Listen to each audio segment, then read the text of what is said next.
Et cette nuit on a dormi là-bas. Donc le parc est là. Le site est ici. Et on a dormi sur le parking. On a demandé aux gardes si on pouvait rester. Ils nous ont dit oui, pas de souci.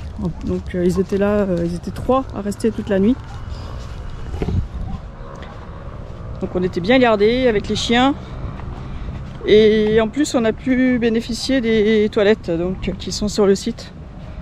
Donc pour nous c'est formidable. Voilà. Bon, on a plus beaucoup à faire avec notre cellule. On t'explique ça juste après. Pourquoi?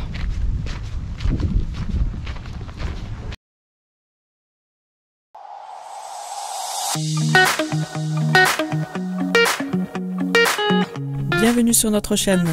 Moi c'est Véro. Moi c'est Domi.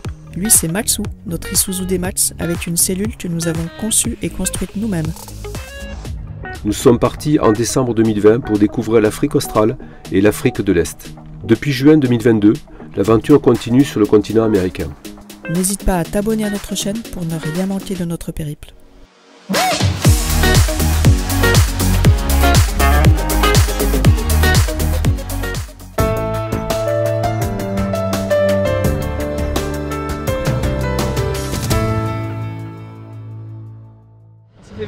J'ai posé des questions à la petite dame. Ouais.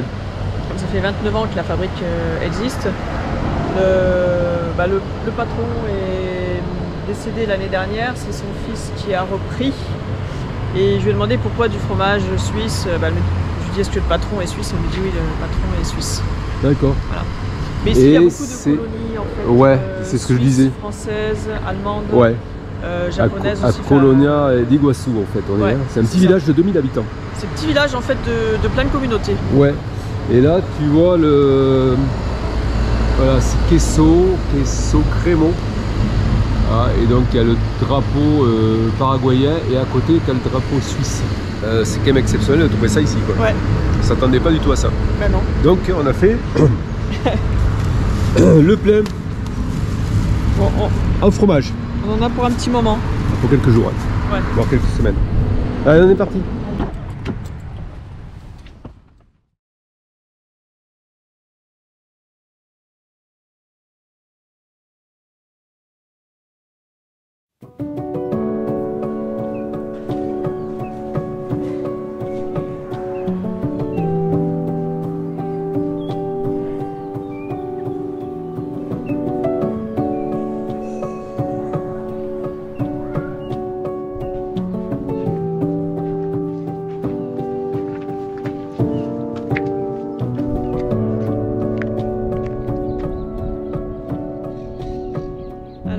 On arrive au cœur de ce territoire jésuite, de cette mission jésuite.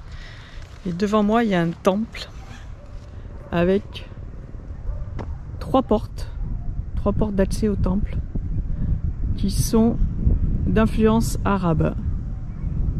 Voilà, et on voit que là, c'est tout décoré. C'est vraiment superbe et c'est bien mis en valeur avec l'herbe verte là, qui est autour. Donc on va rentrer par une des portes.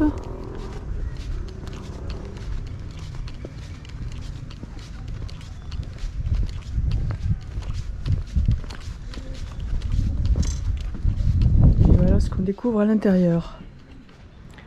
Donc on est à l'intérieur du temple et on peut observer 2 fils de piliers en forme de croix grecque qui servaient à diviser le temple en 3 nefs.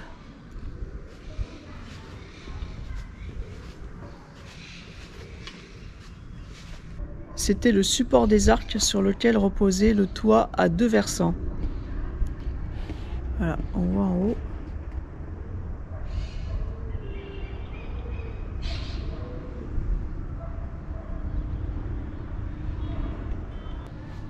Le temple fait 70 mètres de longueur et 24 mètres de largeur. C'est quand même assez grand, assez impressionnant.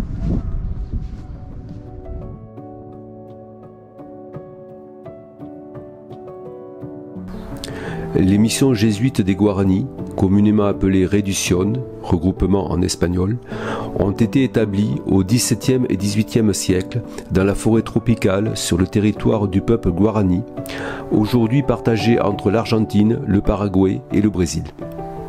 Les missions jésuites de la Santissima Trinidad de Paraná et de Jesús de Tarawangue font partie d'un ensemble de 30 missions du bassin du Rio de la Plata, établies par la Compagnie de Jésus, les jésuites, au cours des XVIIe et XVIIIe siècles.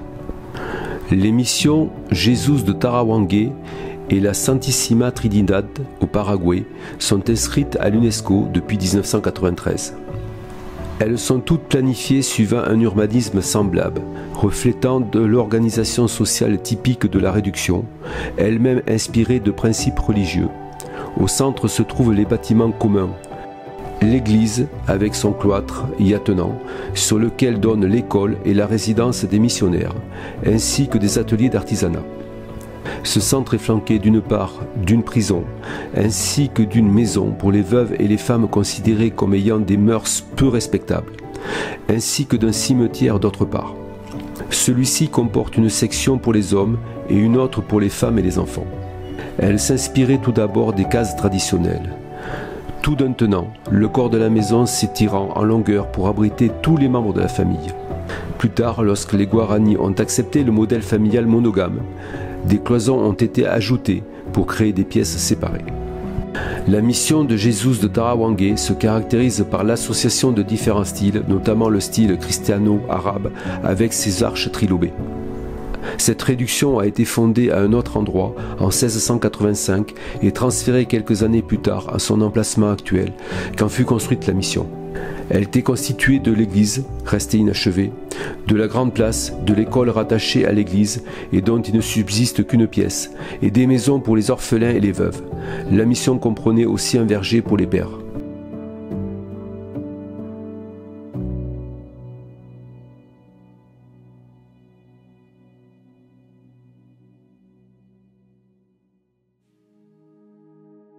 La mission jésuite du Paraguay est à la fois une entreprise de mission catholique et un véritable État théocratique gouverné par les jésuites.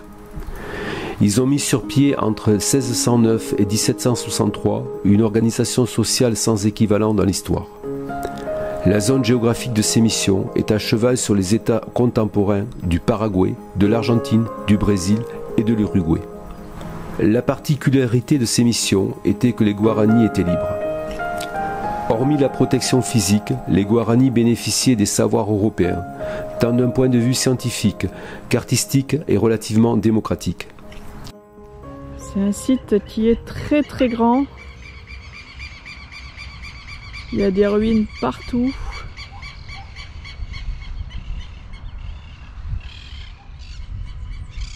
C'est vraiment énorme comme site. Et donc là en face, on a l'église principale, la chapelle principale. La culture, la langue et, dans la mesure du possible, l'organisation sociopolitique étaient respectées et même encouragées. Les habitants étaient réunis et engagés à se sédentariser et à se convertir au christianisme, mais contrairement à d'autres missions du Nouveau Monde, ils n'étaient pas forcés de s'européaniser. Beaucoup de traditions autochtones étaient maintenues et encouragées, comme la culture du yerba maté, qui est toujours un produit régional représentatif. La mission de Santissima Trinidad del Paraná est l'ensemble urbain le mieux préservé. Établie en 1706, après la plupart des autres réductions, c'était aussi la plus ambitieuse des missions, avec son ensemble de bâtiments couvrant une superficie d'environ 8 hectares. La grande église de pierre comportait un beau dôme et une décoration très soignée. Elle était construite vers 1745. En plus de l'église principale, il reste des vestiges de la petite église, du collège ou de l'école, du cloître, des cimetières, du potager, du beffroi, des maisons des autochtones et des ateliers.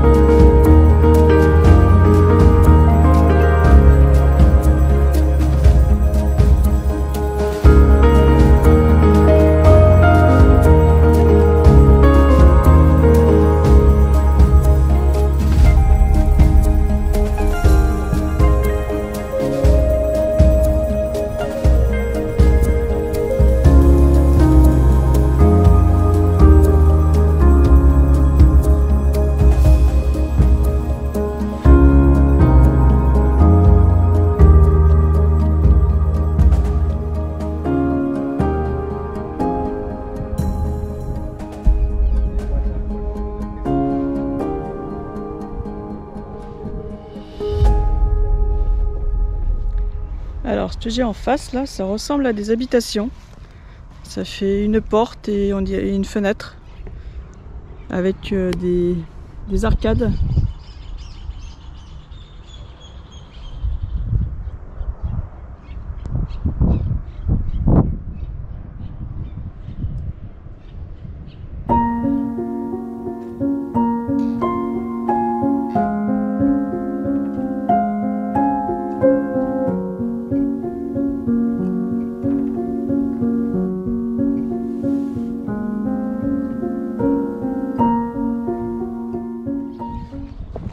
Un petit couloir qui est bordé par les arcades.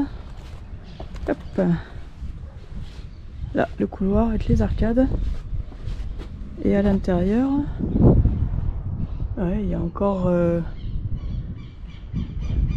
2, 3, 4 entrées. Une à chaque, sur chaque mur. Avec une fenêtre ici. Moi, c'est pas très haut, hein, parce que moi je suis obligé, non, pas de me baisser, mais ça passe juste. Et celle-là, alors celle-là, il y en a toujours une qui communique avec l'autre en fait. Alors ici, il y en a 2 qui communiquent, et après c'est séparé. Alors peut-être qu'il y avait une partie habitat et après ah non, celle-là elle est toute seule, il n'y a pas de communication avec une autre.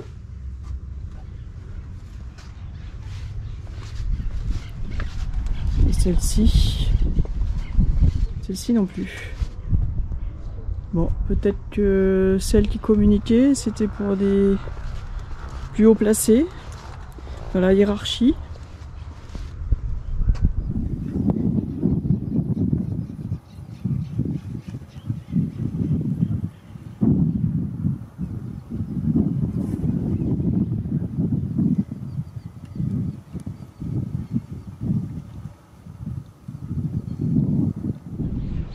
Alors ici en fait c'était la Bell Tower, donc c'est la tour où il y avait la cloche. Voilà, effectivement on voit 2 orifices ici, 2 fenêtres. S'il y en a de l'autre côté, ouais, il y en a aussi de l'autre côté, il y en a de chaque côté. Ok.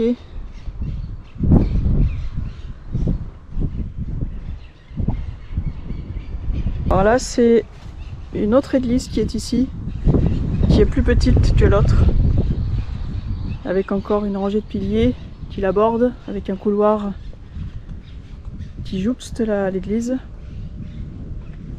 et toujours les gravures.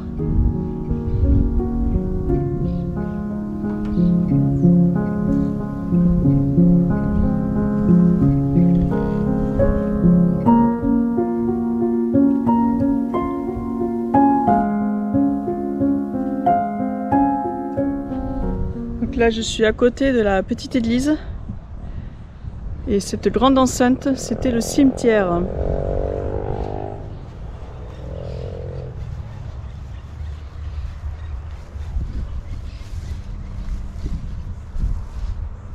Voilà.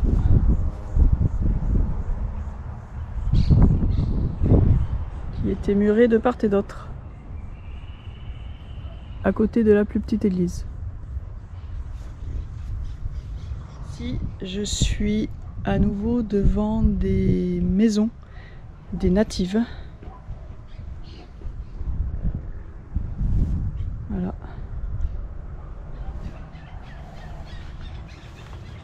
Avec, comme je disais tout à l'heure, toujours ces arcades et ce couloir. Voilà.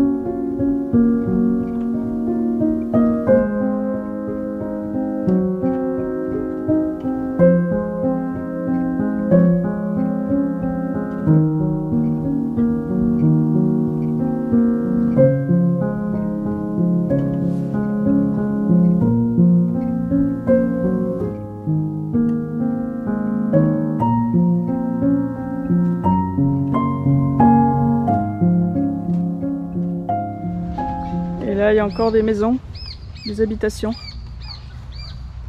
Toujours sur la même forme des autres. Donc en fait, tout le site, j'ai l'impression, a été entouré par des maisons.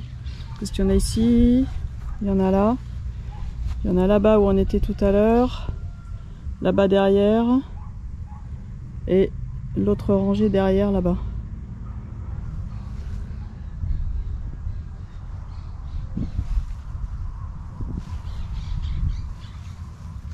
En fait, la place centrale était entourée par des maisons, avec l'église au fond qui surplombe le tout et qui impose par sa grandeur, sa majestuosité. Ça y est, la visite est terminée. Je retourne à la voiture, j'ai perdu Domi, je sais pas où il est, je pense qu'il a dû retourner à la voiture aussi. Il a fait des images de drone. Voilà, dernier coup d'œil sur le site.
Il y a Guillaume qui nous a appelé hier soir.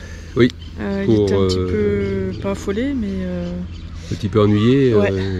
En fait, parce que ils se sont rendus compte que pour passer la cordillère des Andes, le passage est à 4000 mètres.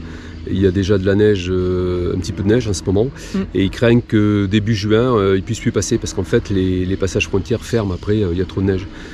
Donc, changement de plan, ils nous proposent de livrer la semaine prochaine. C'est-à-dire le week-end prochain. Le week-end du 6-7. 6-7. Donc on n'a pas trop le choix. Non, on est au sud du Paraguay. Ouais. Donc il va falloir qu'on aille jusqu'à Cordoba. On a quoi, 700 km à peu près? Non, plus, 1000. Non, 1100. 1100 ou 1200. 1200 quasiment, oui. Voilà, donc on est lundi matin. Il nous a appelé dimanche soir. Oui. Donc la décision a été vite prise, hein, parce qu'on n'a pas trop le choix. Nous, ça ne nous arrange pas non plus, parce qu'on va être 5 semaines, au moins 5 semaines sans cellule. Mais en même temps, lui, il est ennuyé aussi, donc on a pris la décision commune de filer sur Cordoba. Et puis, donc le week-end prochain, on sera aussi sur Cordoba, tous les deux, donc Guillaume et puis nous, et normalement on fait le transfert le week-end prochain, le week-end du 6 et 7 mai. Voilà, donc on te laisse parce qu'on a du taf, il faut qu'on roule et puis qu'on finisse de nettoyer un petit peu la cellule, qu'on range quand on sera arrivé à Cordoba, enfin on a du taf. Voilà. La route surtout. Les projets changent tout le temps. Voilà, c'est des projets, enfin c'est pas des projets, c'est qu'il y a des événements qui se précipitent un petit peu. Ouais, puis là c'est des événements naturels. Voilà. Ils ne dépendent pas de nous. Non. Allez, à plus tard. Ciao, à plus tard. Ciao.